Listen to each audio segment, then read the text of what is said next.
박원순 시장의 이 서울시가 우리 공화당의 텐트, 자진 철거 시한을 줬는데요. 이미 훌쩍 넘어갔습니다. 왜 철거 시도를 하지 않았을까요? 대신 우리 공화당 천막 안에서의 목소리는 더욱 커져가고 있습니다. 영상으로 소개해드리겠습니다. 박원순 시장에게 경고합니다. 우리는 애국 텐트를 포기하지 않습니다. 뿐만 아니라 우리는 우리의 목소리가 관철되는 그 순간까지 광화문 광장을 지킬 것이며, 우리의 싸움은 역사 진실 싸움이며 박근혜 탄핵 무효 싸움이며 더 나아가서 대한민국의 민주주의를 바로잡는 싸움입니다. 박원순 시장과 박원순 시장 뒤에 숨어서 있는 청와대와 이제는 우리의 목소리에 귀를 기울여 주시기 바랍니다. 그리고 우리가 원하는 바를 조속하게, 그리고 애국 시민들이 원하는 바를 확실하게 이행해 주시기 바랍니다. 그래서 우리가 순순히 애국 텐트를 우리가 거둘 수 있도록 정부 당국과 박원순 시장은 그 일에 앞장서 주시기 바랍니다. 그렇지 않으면 저희는 기필코 저희의 뜻이 관철되는 그 순간까지 저희는 포기하지 않을 것입니다. 그리고 끝까지 투쟁할 것입니다. 마치 시련이 우리를 단단하게 하리라라고 이야기하는 듯합니다. 우리 공화당 쪽에서요, 아예 그 텐트를요, 세종문화회관 앞에 있던 걸 철거해서 이 광화문 광장에 선택과 집중을 하는 모양새였습니다. 양절 변호사님, 어떻게 보셨습니까? 왜 철거 시도를 안 했을까요? 글쎄요, 원래는 어제 오후 6시 정도라고 얘기를 했었는데, 네. 이제 서울시에서 공식적으로 밝힌 거는 지금 법원에도 우리 공화당의 점거가 불법이라는 취지에서 가처분 신청을 해놓은 게 17일 정도 재판이 열리거든요. 네. 그 재판도 있고, 박원순 시장도 지금 해외에 있는 중이기 때문에 여러 가지 사정을 고려해서 한두 번 정도 더 이 철거하라는 자진 계고문을 보낸 다음에 철거를 하겠다라는 입장인데, 한편으로 또 그 외에 고려를 해본다면 이 철거하는 과정에서 어찌됐든 물리적 충돌이라는 게 발생할 수밖에 없지 않습니까? 서울시에서 뭐 하나에 400만 원 가량대로 화분도 놓고 그랬지만, 그랬죠. 그 이후에도 충돌이 있게 되면 그 네. 부분이 또 국민들에 또 과하다는 식으로 비출 수도 있게 되는 거고, 또 누군가는 또 이렇게 정치적으로 해석하는 그런 의견들도 있어요. 우리 공화당이 저렇게 자리를 잡고 있는 게 박원순 시장에게도 그렇고 나쁜 것만 아니다. 아, 그래요? 그러니까 박 시장하고 우리 공화당이 저렇게 갈등 관계를 내면 자연스럽게 여기서도 지금 다루고 있지 않습니까? 그러니까 네. 박원순 시장이 저 부분을 어떻게 해결해 나가느냐 하는 게 박 시장이 민주당 내에서 가지고 있는 어떤 입지에도 도움이 될 수도 있고, 이렇게 네. 여론의 주목을 받게 되는 것 자체가 뭐 여권의 또 잠룡 중에 한 사로 꼽히는 박 시장 입장에서 나쁠 건 없고, 네. 더 나아가서는 어쨌든 우리 공화당이 보수 쪽의 입장, 강경한 입장이기 때문에 네. 우리 공화당이 주목을 받게 되는 거는 결국 또 보수가 분열된다는 그런 네. 상황이 될 수도 있지 않습니까? 그래서 그런 여러 가지 정치적 해석도 나올 수 있는 그런 상황입니다. 네, 김 교수님 어떻게 보세요? 지금은 서울시에서 가처분 신청을 하지 않았겠습니까? 예. 그러니까 이 법원의 판결까지 기다려보겠다라는 건지, 저렇게 빗속에 우비를 입으면서 투쟁력을 과시하는 우리 공화당과 박원순 시장과 왠지 신용만 하면서 계속 시간은 우리 편이라고 얘기하는 것 같습니다. 그러니까 이제 그런 일각의 정치적 의도 해석이 좀 있는 것 같아요. 네. 그러니까 왜냐하면 저렇게 서로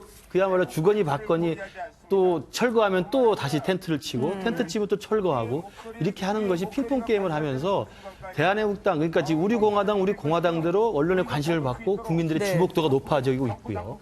또 금방 양 변호사 말씀하신 대로 박원순 시장은 박원순 시장대로 언론의 주목도가 높아지고 네. 이쪽에 이른바 민주진보 진영의 대표주자로 굉장히 이제 자리매김이 되고 있으면서 저 네. 강경 보수에 대해서 아주 담화한 모습을 보이고 있다. 이런 네. 이미지 효과까지 있는 거거든요. 그러니까 어떻게 보면 이제 이거 물론 이제 의도에 대한 그냥 일각의 해석입니다. 네. 어떻게 보면 우리 공화당대로 박원순 시장은 박원순 시장대로 정치적으로 손해가 볼 게 없는 게임이라는 거죠. 네. 그런 면에서 철거를 하는 서울시 측도 상황을 봐가면서 철거를 밀당을 하는 거고, 우리 공화당 측도 철거했다가 또 다시 텐트 쳤다가 철거했다 텐트 쳤다 하면서 네. 자신의 존재를 최대한 과시하는 거거든요. 그런 해석도 가능하긴 한데, 그럼에도 네. 불구하고 제가 볼 때 국민적 시선이나 국민 대다수의 여론은 저도 개인적으로 생각합니다만, 우리 공화당이 어떤 의미로도 광화문 광장이라고 하는 시민의 공간에 저렇게 서울시 조례와 상관없이, 그다음에 조례 광장위원회 심의 가결 없이 무조건 텐트를 치는 건 불법입니다. 그리고 네. 그건 맞지 않습니다. 물론 17일 날 이 점유 불법 가처분 신청 결과가 나오겠습니다만, 그건 보수라고 하는 법과 질서를 지킨다고 하는 보수의 가치에 절대 맞지 않는 거고요. 네. 또 저는 서울시장 입장에서도 제가 볼 때는 저렇게 계속 철거래도 또 철거래도 계속 저기 텐트를 치면 네. 제가 볼 때 내버려 두는 것도 저는 하나의 방법으로 생각합니다. 오히려 내버려 두고 이른바 그 비나인 니글렉트라고 하지 않습니까? 선의의 무시 작전으로 그냥 거기서 계셔라. 네. 더운데 고생하시라. 내버려 두는 것도 하나의 작전이라고 생각을 하는데 그렇게 안 하시는 것 같습니다. 오늘 국무회의 지난 2일이었죠. 대통령이 경찰에 대해서 왜 아무런 조치도 취하지 않았냐라고 질책한 것으로 전해졌는데 왜 그랬을까요? 그것도 제가 볼 때는 네. 대통령께서 국무회의에서 저런 말을 한 게 사실이라고 한다면 물론 청와대 관계자는 NC 엔드를 했습니다. 그 부인도 시인도 안 했는데요. 네. 그러나 저게 국회 행안이 제출된 자료에 나와 있는 걸 본다면 사실일 가능성이 높아요. 그러면 국무회의 석상에서 대통령이 직접 저 광화문 대한애국당 철거에 대해서 왜 경찰이 그냥 팔짱만 끼고 있느냐라는 질책성이었다고 한다면 대통령께서도 강하게 이 우리 애국당, 우리 공화당 철거를 강행하라는 입장으로 들리거든요. 그리고 경찰이 서울시의 철거 측과 농성을 하는 우리 공화당 측의 충돌을 막을 게 아니라 네. 경찰의 공무집행을 방해한 것에 대해서 현행범으로 체포를 해야 된다는 이야기까지 한 것으로 알려지고 있어서 문재인 대통령도 오히려 박원순 시장 훨씬 더 단호한 입장을 보인 것으로 보입니다. 저것도 네. 제가 볼 때는 대통령이 직접 나설 만한 사안인가. 그리고 오히려 대통령이 오히려 나서는 것이 사실상 눈살 찌푸리게 하는 우리 공화당을 더 키워주는 효과가 아닌가. 네. 이런 생각이 좀 듭니다. 어찌됐든 우리 공화당은 존재감을 계속 키우고 있는 셈이었는데요. 정 변호사님, 여론조사를 보니까 어느샌가 우리 공화당이 지지율 리스트 위에 올렸더라고요. 그렇죠. 예전에 이제 뭐 태극기 부대 이때하고 네네. 차원이 다른 거죠. 아, 그래요? 그래서 지금 사실 텐트 철거하고 멋지고 하는 것은 우리 공화국은 최고의 이벤트를 한 겁니다. 아, 저렇게 하면서 계속 그 언론에 나오지 않습니까? 네. 그리고 또 탄압받는 모습을 보여주잖아요. 피해자 이미지. 그리고 네. 그리고 세월호나 뭐 정의당이나 이런 동안 내버려두고 왜 이쪽은 이렇게 탄압하는 거지?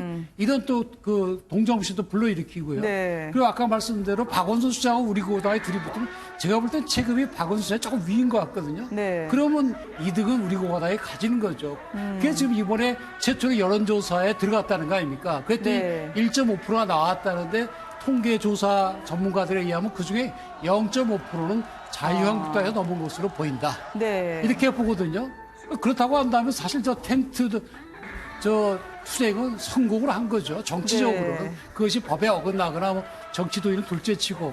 그래서 당분간 계속 지속될 걸로 보이고 경찰이 동원되면 또 다쳐서 잡혀가고 그것도 또 하나의 또 정치적인 이벤트가 되는 거죠. 네, 오히려 조원진 대표 입장에서는 박원순 시장이 아니라 문 대통령을 향해서 공격을 바꿀 것이다 얘기를 하더라고요. 한국당이 해야 할 일을 이제 우리 공화당이 하게 생겼어요. 그러니까 조원진 대표와 이제 대통령이 이제 맞대기를 하는 꼴이 되는 거죠. 그럼 대선 주자급으로 저절로 올라가는 거죠. 네. 그런 점에서 아주 우리 공화당 저렇게 제발 철거 좀 해주라 와서 좀 때려주고 그런 걸 기다리고 있는 것이 아닌가 정치적으로 네. 그런 의심도 좀 듭니다. 박근혜 전 대통령을 등에 업고 하는 마케팅에 대해서는 과연 어느 정도 영향력이 있을까 많은 분들이 분석을 하는데요. 어찌됐든 현재 시점에서는 계속 태풍몰이를 하는 것 같습니다. 그렇습니다. 일단 당명 개정할 때도 네. 박 대통령과 교감을 했다고 이야기를 하고 그다음에 지금도 박 대통령 그 앞에 세워서 내년 네. 총선에도 인재 영입까지 지금 서두르고 있다라고 지금 계속 이야기를 하고 있는데 네. 저는 이번 여론조사 1.5% 지지율 나온 거 사실 간단치는 않아 보입니다. 아. 저 우리 공화당이라고 하는 사실 저 미미한 이른바 이제 의석수로 친다면 굉장히 미미한 네. 정당인데 1.5% 지금 관심도를 끌었다는 면에서는 아마 더 가열찬 투쟁을 하게 하는 동력이 될 것 같아요. 네. 아, 우리가 투쟁을 하니까 지지율이 올라가는구나라는 아. 생각을 할 거고요. 그다음 네. 아까 말씀하신 것처럼 박원순 시장이 맞대응을 하고 이제는 대통령까지 국무회에서 맞대응할 정도라고 한다면 우리 공화당의 존재감이 필요한다면 정말 자기들 체급이 올라간 게 되지 않습니까? 네. 그러면서 본다면 박근혜 전 대통령을 앞에 전면에 세우고 그리고 네. 내년 총선에서 박근혜 전 대통령에 대한 어떤 인기 또는 동정론을 여론몰이로 해서 가고 그러면서 자유한국당을 대신해서나 또 자유한국당과 병행해서 네. 문재인 대통령과 각을 세우는 모습을 한다면 지지율이 올라갈 거라고 아마 착각할 수 있는 거거든요. 저는 그런 면에서 저는 아까 말씀드린 것처럼 우리 공화당을 제가 볼 때 좀 그 올바르지 못한 길을 좀 바꿀 수 있는 길은 네. 강대강으로 부딪히는 것보다는 무시 작전이 저는 가장 맞다고 생각합니다. 관심을 두지 않고 네. 저 떼약 볕에서 고생하시는 저분들이 스스로 풀에 제칠 때까지 오히려 내버려 두는 것이 낫지 않나 생각을 합니다. 알겠습니다.